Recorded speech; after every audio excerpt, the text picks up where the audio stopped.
Hi, my name is Professor Dr. Debaroti Haldar, and in this video session, I'm going to discuss about relationship of the International Criminal Court with UN, its permanent seat, and composition of the ICC, that is International Criminal Court.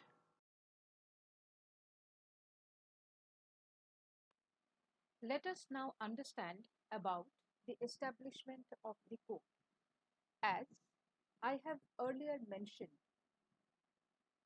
after the Second World War, when United Nations was created, there was no specific court or no specific statute like this Rome Statute, which will be dealing with international criminal offenses like war, genocide, crimes against humanity, etc. At that time, any such kind of war was being dealt with by specific tribunals. These were challenged by many. The awards of these tribunals were also challenged by many. Obviously, in this session, we will be discussing about such landmark tribunals and trials.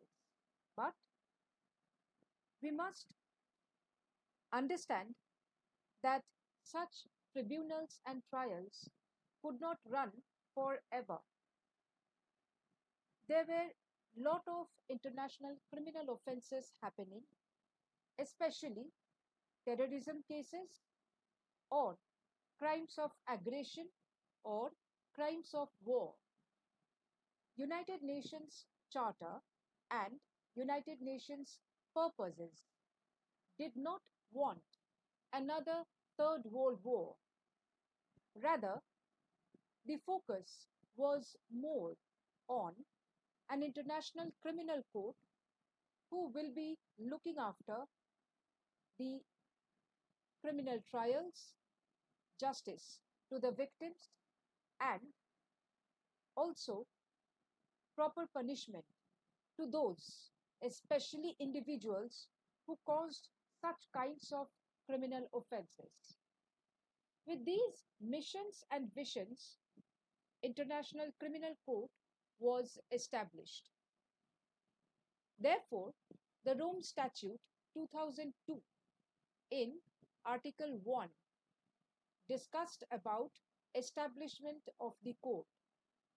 It says an international criminal court which will be recognized as the court shall be a permanent institution and shall have the power to exercise its jurisdiction over persons for the most serious crimes of international concern as referred to in this statute. It also says it shall be a complementary to national criminal jurisdictions. Further, it also says the jurisdiction and functioning of the court shall be governed by the provisions of this statute. Now, look at this article very carefully. What does it say? International Criminal Court will be a permanent institution, which means its establishment, its functions, and its jurisdictions will be recognized by all, including the family of the nations and other states, as a permanent institution within the meaning of international law and also within the meaning of international instruments for peacekeeping. The section, or rather the article, also says it shall have the power to exercise its jurisdiction over the persons. We are not getting to see over the states. So, the International Criminal Court is very specific to have its jurisdiction over the individuals who caused international conflict, unrest, or crimes of war aggression, genocide, etc. In the later sections of this session, we will be studying about different trials. For example, Eichmann trial, or also, for example, Nuremberg trial. In all these trials, which happened before the institution of International Criminal Court, we do get to see that individual persons were made responsible for committing such kinds of international criminal offenses. Taking this viewpoint, International Criminal Court, that is the Rome Statute established institution, takes over, takes over its jurisdiction for persons, for the most serious crimes of international concern. Again, please note, most serious crimes of international concern. These may necessarily mean not those kinds of criminal offenses that can be looked after by the domestic courts. Say, for example, domestic unrest, riots, serious rape cases, or murders, even if they are done by aliens present in the state. These may not be taken up by International Criminal Court, and these may be taken up by the domestic courts. But when the nature of the offense is that of most serious crimes of international concern, only these cases will be taken up by the International Criminal Court.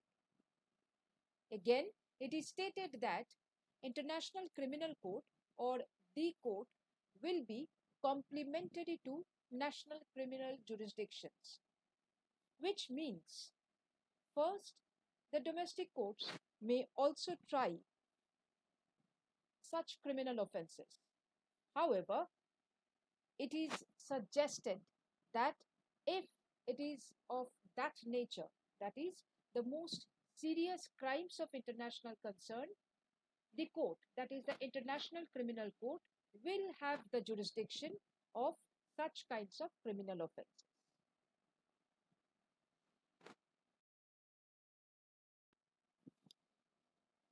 Article 2 of International Criminal Court Statute or Rome Statute discusses about relationship of the court with the United Nations. We have already understood that the Rome Statute established court, that is the International Criminal Court, holds a very strong position as an international organization, international instrument for resolving the disputes of the nature of most serious crimes of international concern. Therefore, Article 2 very clearly mentions about the relationship of the court with the UN. It says the court shall be brought into relationship with the United Nations through an agreement to be approved by the Assembly of State Parties to this statute and thereafter concluded by the President of the court on its behalf. Obviously, we know that there are major organs of the United Nations. Say, for example, the General Assembly, the Security Council, the International Court of Justice, etc. This, that is the International Criminal Court, does not become the direct organ of the United Nations. But as per the Article 2, it enters into a treaty with the UN, or it enters through an agreement with the UN, and that agreement is to be approved by the Assembly of State Parties to this.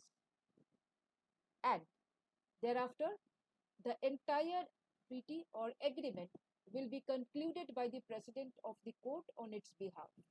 Thereafter, the court would become, and in the present context, has become an important part of the United Nations. In short, we can say that the United Nations and the International Criminal Court are connected through an agreement.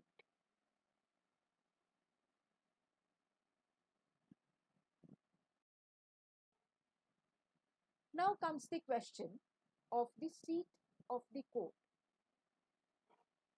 There are headquarters for United Nations, but International Criminal Court also has its seat, specific seat. Where is it? As Article 3 very clearly says, the seat of the court shall be established at the Hague in the Netherlands. Now, read this very carefully. Netherlands is called the host state.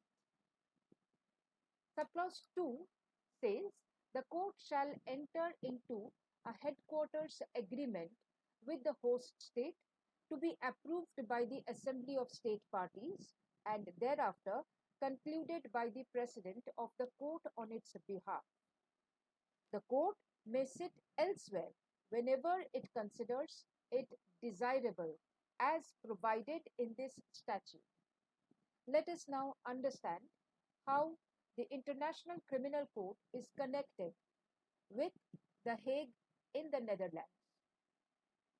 The International Criminal Court has its seat, that is the permanent seat, in The Hague, Netherlands.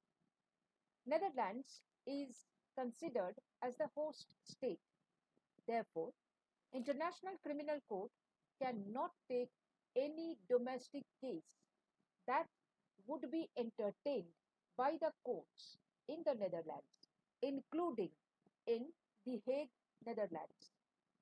International Criminal Court will be a separate entity in the host state.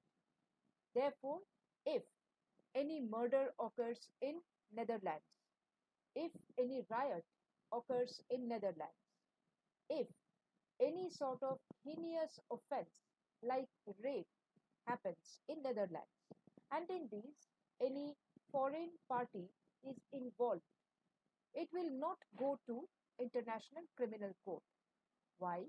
Because International Criminal Court may not have the jurisdiction of such cases. Obviously, we will be studying about the jurisdiction in later parts of this session, but do understand that The Hague, Netherlands, or any other city in the Netherlands will be having its own jurisdiction over the cases that may arise or that may be caused against any of the citizens of Netherlands. International criminal courts will be having other cases that will fall within the meaning of the criminal offences as per the Rome Statute. Also, do note that the court may sit elsewhere. Here, emphasis is given more on the word may. Therefore, what we can see, it may sit elsewhere whenever it considers it desirable, as provided in this statute. Therefore, we are getting to see the seat of the court may be created in some other city provided the International Criminal Court Statute or the Rome Statute says yes for such kind of arrangement.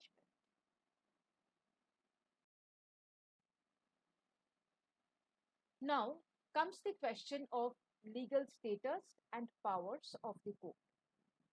We have understood why International Criminal Court is created, what is the vision, mission of the International Criminal Court Statute, that is the Rome Statute 2002, where International Criminal Court will be having its seat, that is in the Netherlands, uh, especially in the city of Hague, and also how it is connected with UN.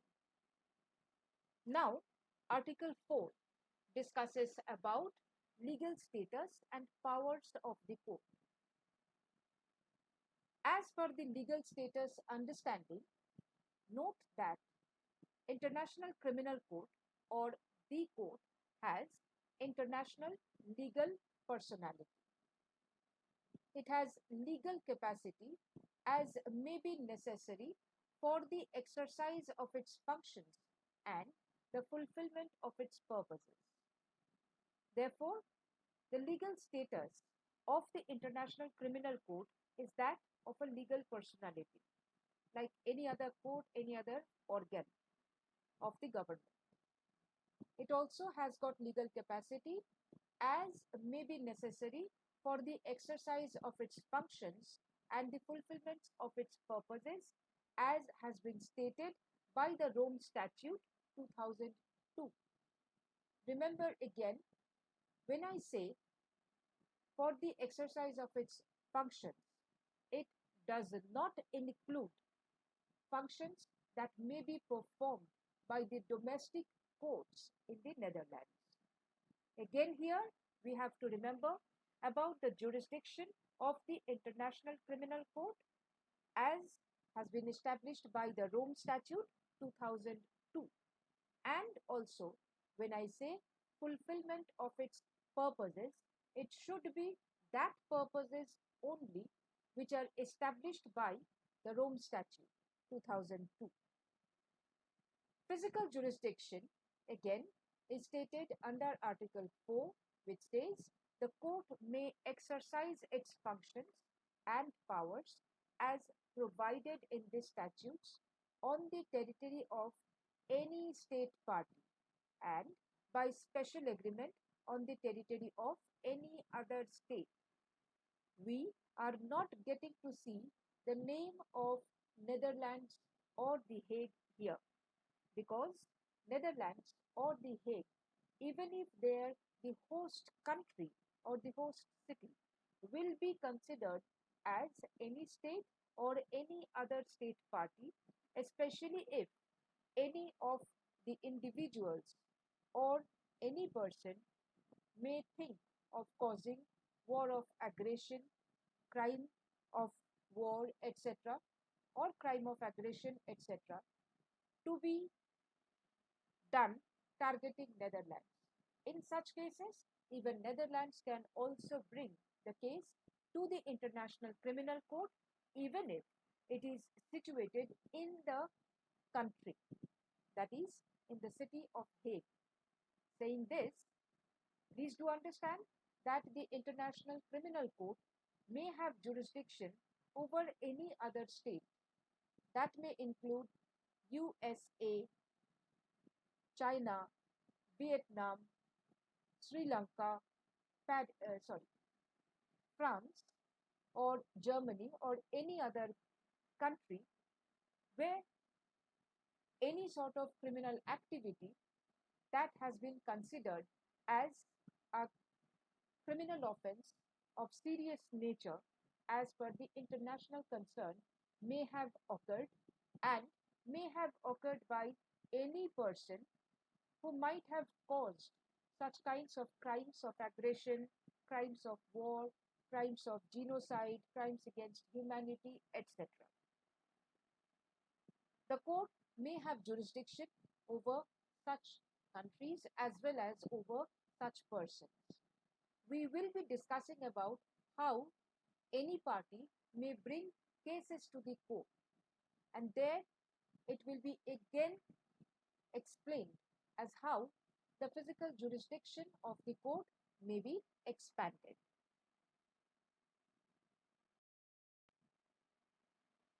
Let us now understand about organs of International Criminal Court.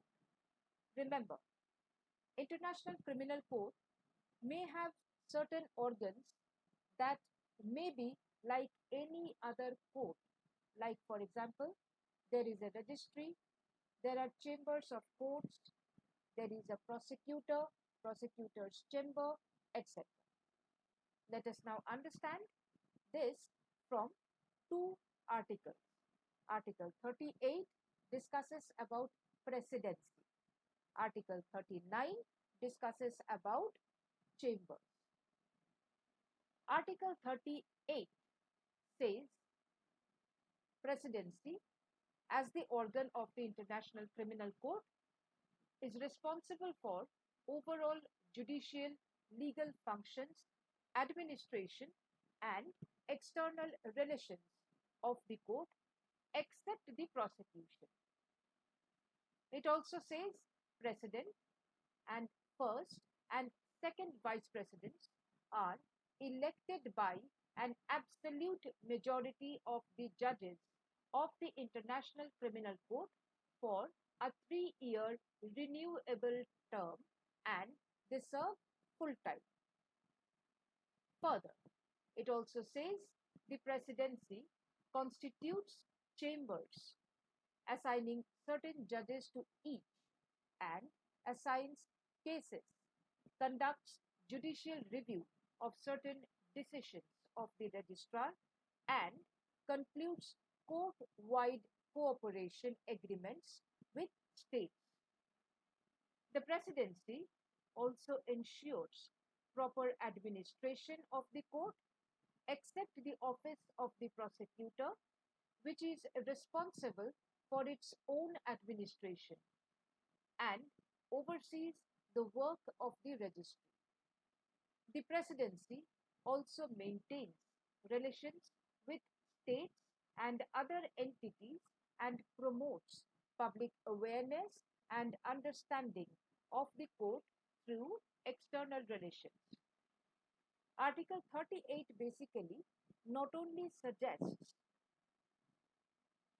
the infrastructure of the presidency but also suggests, to a certain extent, the functions and powers of the presidency.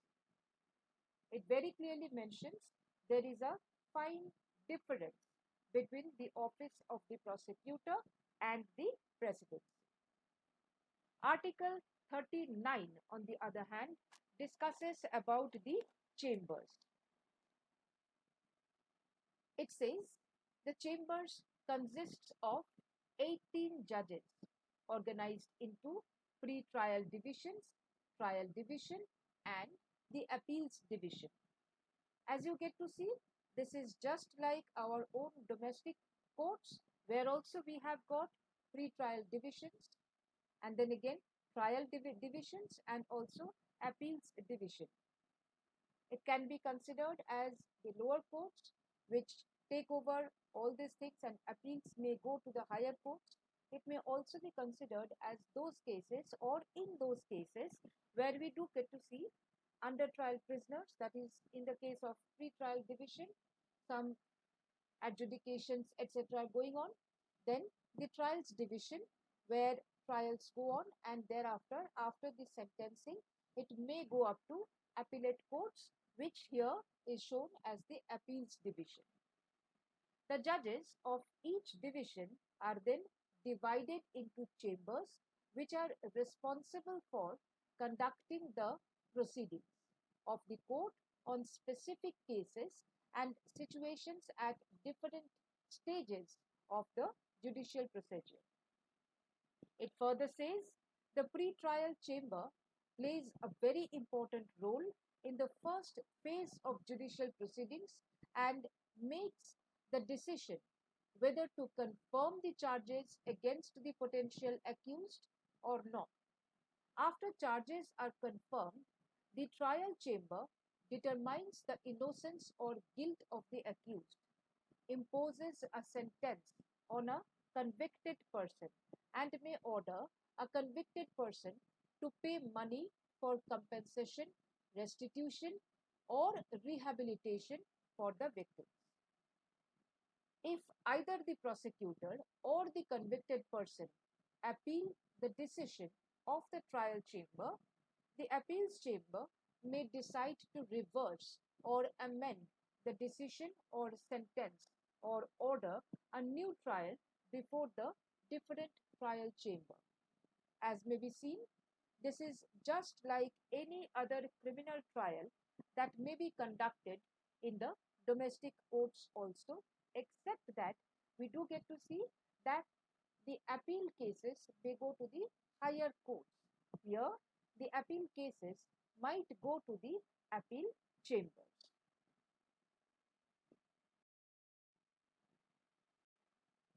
Next, we get to see the office of the prosecutor. This is also a very important organ of the International Criminal Court, as has been established by Article 42 of the statute. It says the office of the prosecutor shall act independently as a separate organ of the court. As we do get to see, prosecutor is not the judge. Prosecutor's duty is to prosecute. He is not duty bound to adjudicate or prescribe sentences. It is therefore stated it shall be responsible for receiving referrals and any substantiated information on crimes within the jurisdiction of the court, for examining them and for conducting investigations and prosecutions before the court. A member of the office shall not seek or act on instruction from any external source. Article 42 further says the office shall be headed by the prosecutor. The prosecutor shall have full authority over the management and administration of the office, including the staff, facilities, and other resources thereof. The prosecutor shall be assisted by one or more deputy prosecutors who shall be entitled to carry out and any of the acts required of the prosecutor under this statute. The prosecutor and the deputy prosecutors shall be of different nationalities. They shall serve on a full-time basis. Please do understand, even the prosecutor's office is also like any domestic court's prosecutor office. However, we do get to see the shadow of American court system here, because in American court system, the prosecutor's office holds much more responsibility, and in the prosecutor's office, the accused person may even be compelled to accept his guilt. However, there are distinctions, there are differences from the US court or even from the Indian courts and the prosecutor's office of the International Criminal Court holds a significant place. Further, we also do get to see to keep the sanctity of the prosecutor's office, we get to see prosecutor and the deputy prosecutors shall be. It is not stated as maybe. So it is mandatory that they shall be from different nationalities so that they don't have any conflict and they can work accordingly, according to the vision, mission, and purpose of the Rome Statute. Article 43, on the other hand, speaks about the registry. Again, this is like any domestic court, and it says the registry provides judicial and administrative support to all the organs of the court and carries out its specific responsibilities in the areas of defense, victims, witnesses, outreach, and detention. This is going to be very interesting, especially when we do understand about the functions and the powers of the International Criminal Court, especially that of the organs of the International Criminal Court.